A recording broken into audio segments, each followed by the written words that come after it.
Welcome to the wide world of greywater plumbing. So when this was done, which for the record I did not do, some of these connectors were not glued. And because they were not glued, they periodically come apart and they pee at a large rate all over the ground here under the house. So I am fixing that right now by putting glue on these connectors.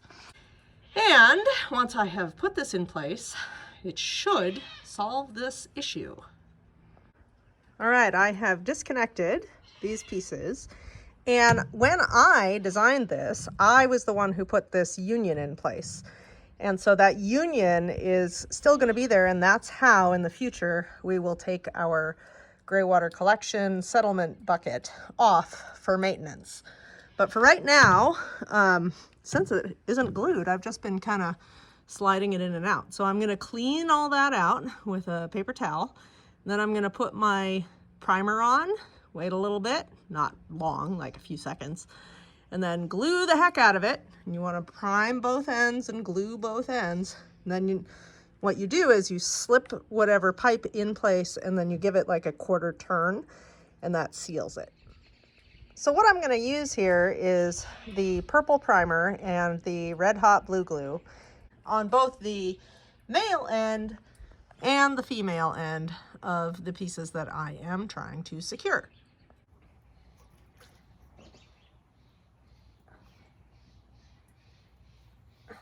Oh, that's fun. Might need to go get the channel locks. Channel locks secured. And these are great tools because they give you added leverage. And it really doesn't take much, and we're in business. So, I'm gonna set those down. And I'm gonna use my primer. And first I'm going around this side.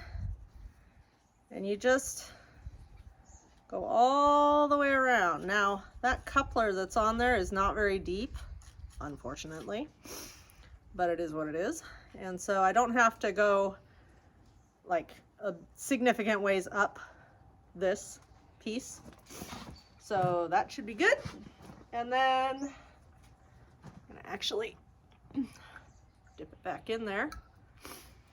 The other thing too, when you're gluing drainage pipes, is that really these aren't ever gonna be under pressure, which means that they're not gonna be under too much strain and stress.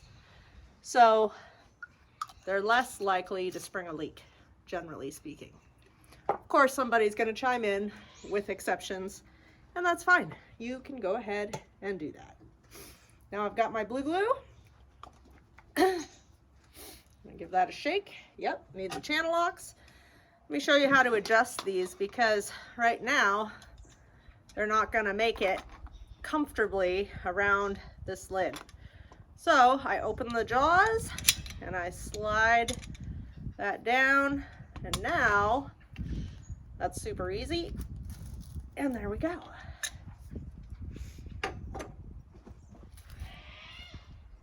Now I've got my nice blue glue here. I'm famous for spilling those. So I try to be very demure, very mindful when I set them down. And then you do have to kind of work quickly here, because one of the advertisements on this can is that it is fast acting. So we don't want it to act faster than we are ready for it. Okay, here we go. Slide that in place, give it a quarter turn. Push, push, push. Done. Now, I'm not going to use that for quite some time, because you want to give it some time to set up and form a secure bond. And so I specifically did this task when I was on my way out the door for the day, so that no one would be home to use it. Hope you enjoyed this quick plumbing tutorial, such as it is. And I'm sure I'll see you again soon.